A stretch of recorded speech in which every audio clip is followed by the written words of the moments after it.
All right, so I'm not gonna do the normal, intro that I normally do. I'm just gonna go right into the video because this is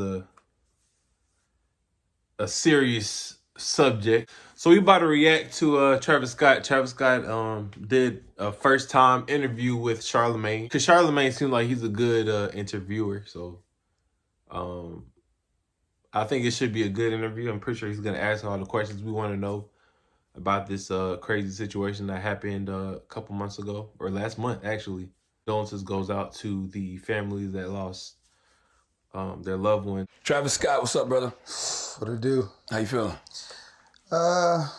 You know, I've been on about like different type of like emotions, emotional roller coaster. I mean, it gets so hard because, I always felt like connected with my fans. Mm-hmm.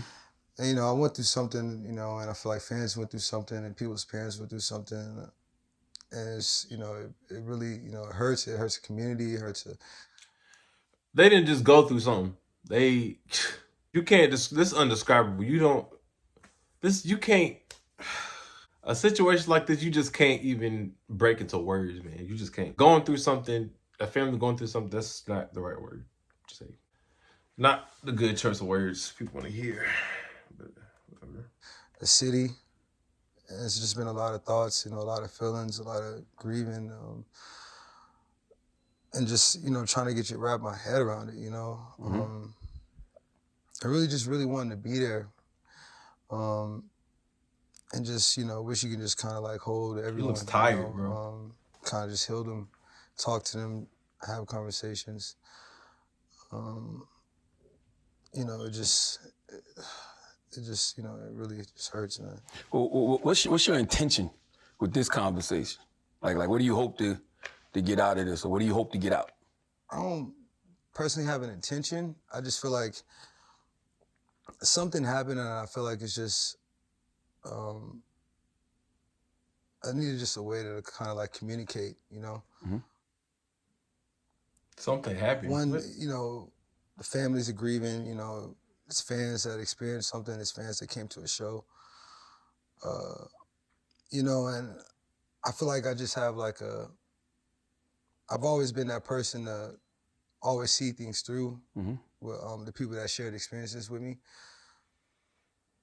And, it just, things happen, and, I just kind of, it's been such a time, and I've just been trying to just really figure things out, Mm-hmm.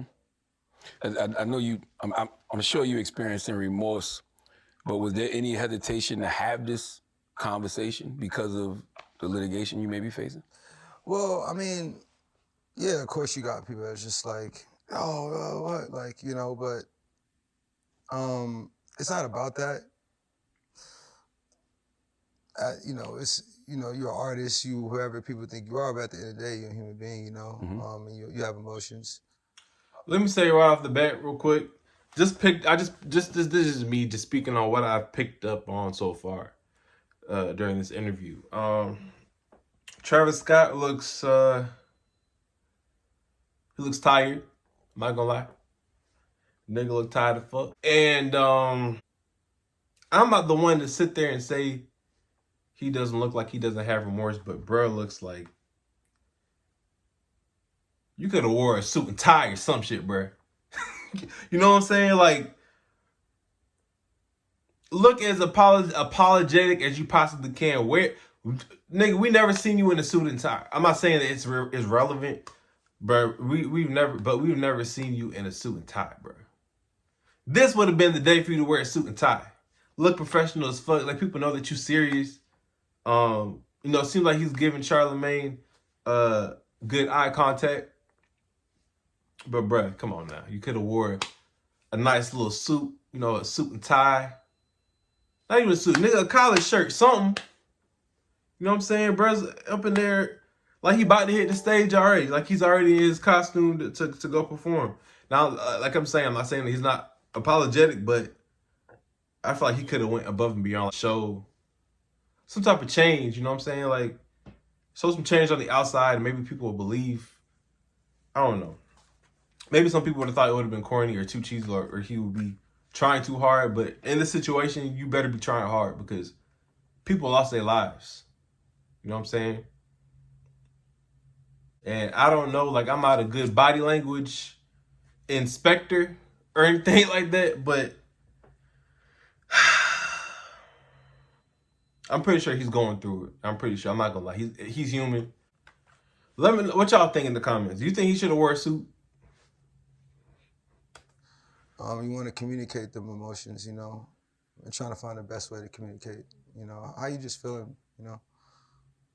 How have you been coping with the aftermath of everything? Just emotionally, just you as a human. I've been just in a room for a while, you know, a lot of thoughts, and luckily, you know, people around that you can kind of bounce ideas, but it just been, you know, I've been doing this for such a long time, and you know, A long time. nothing like this ever happened, you know, so it just kind of like, you just kind of figuring out, and at the end of the day, like, these fans are your family, so you just feel like you lost something, and you just, you do these shows, honestly, to, you know, for people to have the best experience, you know, and just to Right, true. think that something like this happened, you're just trying to figure out, you know,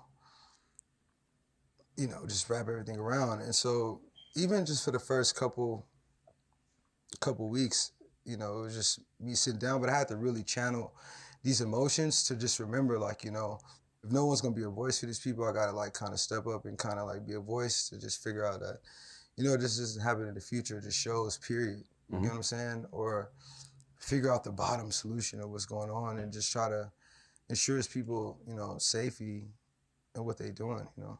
Yeah, you said you was. I mean, I understand what you're saying, all that, bro. I understand that, and I respect it. However,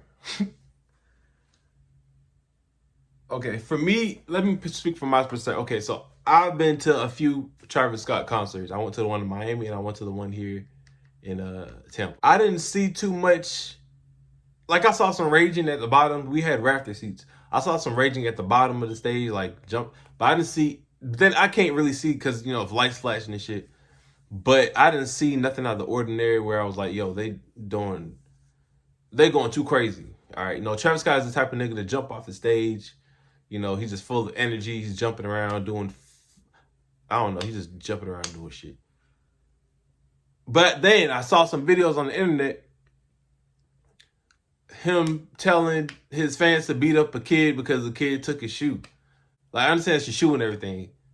Like, was your shoes, nigga? All you had to do is tell your security to just get the shoe. But I don't know, I don't know. Let's just go.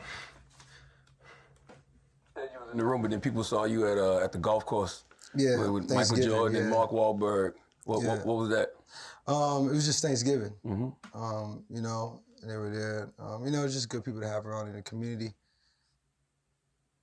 And, you know, that was just more like a personal time, just trying to get around.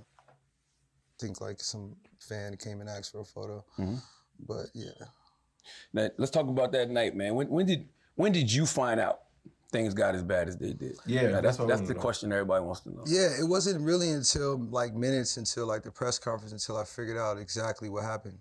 You know, even after the show, you know, you just kind of hearing things, but you don't know. I didn't know the exact details until, you know, minutes before the press conference. And even at that moment, you kind of just like, wait, you know, what? Like, I'm sorry, I don't believe it, man. I don't. I really don't. You have the ear monitor for a reason. You hear the music, you hear shit, you hear the people talking on the radio, and they're going to alert you. If something's wrong, if something's going wrong, they're going to alert you and let you know. I don't know, maybe his team was just not doing their job or whatever, but I don't know. I don't believe that. I don't believe that, bro. I don't believe that. You know, you just went through something and it's just like, wait, what? You know. Unless they did that shit on purpose. So you didn't know people that actually passed away and stuff? Nah. Wow. Until minutes before, you know, which is, yeah. You know, and the thing is, like, you know, people pass out, you know, people, you know, things happen at concerts. True, they do. That's the idea of control. Like I understand that. It's just like. You about to cry? Yeah, people said they collectively heard folks screaming help every time you stopped the song to get your attention. Did you hear any of those screams? Nah, man. And you know, it's so crazy because I'm that artist too. Like, you know, anytime you can hear something like that, you want to stop the show. You want to make sure, you know, fans get the proper attention they need, you know. And anytime I could see anything like that, I did, you know. You know, I stopped it like a couple times to just make sure You did stop it a couple everybody was times. okay. You did. And I just really just go off the, you know, the fans' energy as a collective, you know, call and response. And I just didn't hear that. You know, I got music, I got my in-ears, but I just didn't hear that, you know. Break that down. I believe that because, you know, when you have the in-ear monitors, you don't hear shit but the music. And I'm pretty sure you can barely hear, you know, people. You know what I'm saying? You just hear the commotion going on in your ear. You hear yourself talking, you hear yourself on the mic, and then you hear the music and shit. So I believe what he's saying. But as far as the whole communication thing, I don't think that because at a concert you have to have communication.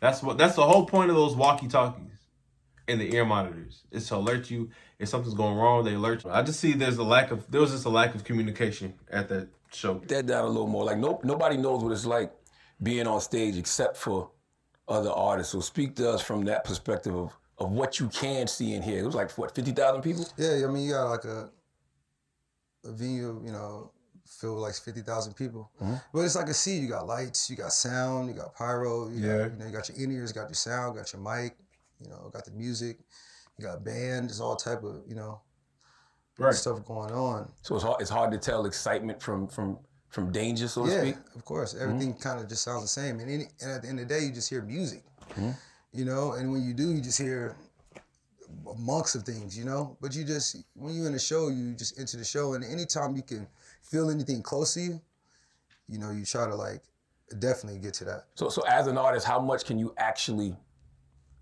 I guess, help in that position? You can only help what you can see, you know what I mean?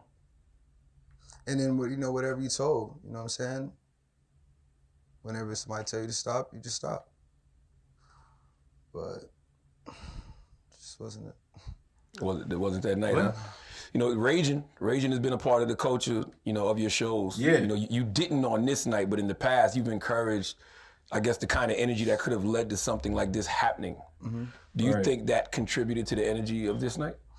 Yeah, nah, I think, you know, What you mean, it's nah, something bro? I've been working on, you know, for a while, of just creating these experiences and trying to show like the experiences happening in a safe environment. You know, us as artists, we trust, you know, professionals to make sure that, you know, things happen and people leave, you know, safely. You know what I'm saying? And it's not just like a regular show. You know, it felt like to me. As far as like, you know, the energy, people, it didn't feel like it was like, you know, people. Pause. All right, I'm gonna pause right here. So what he just said was he should have got a hard stop, you know, from the marshal, whoever, the concert, whoever. They should have just came on stage and say, hey, we gotta stop the show. So I feel like they should be blamed too, not only Travis Scott. You know what? I'm just gonna hold my information to the end of and this is part 1, all right? I'm gonna do a part 2 later on. Y'all go ahead and like this video. Let me know what videos you want me to react to next. I got you, all right? I got you. All right. Damn.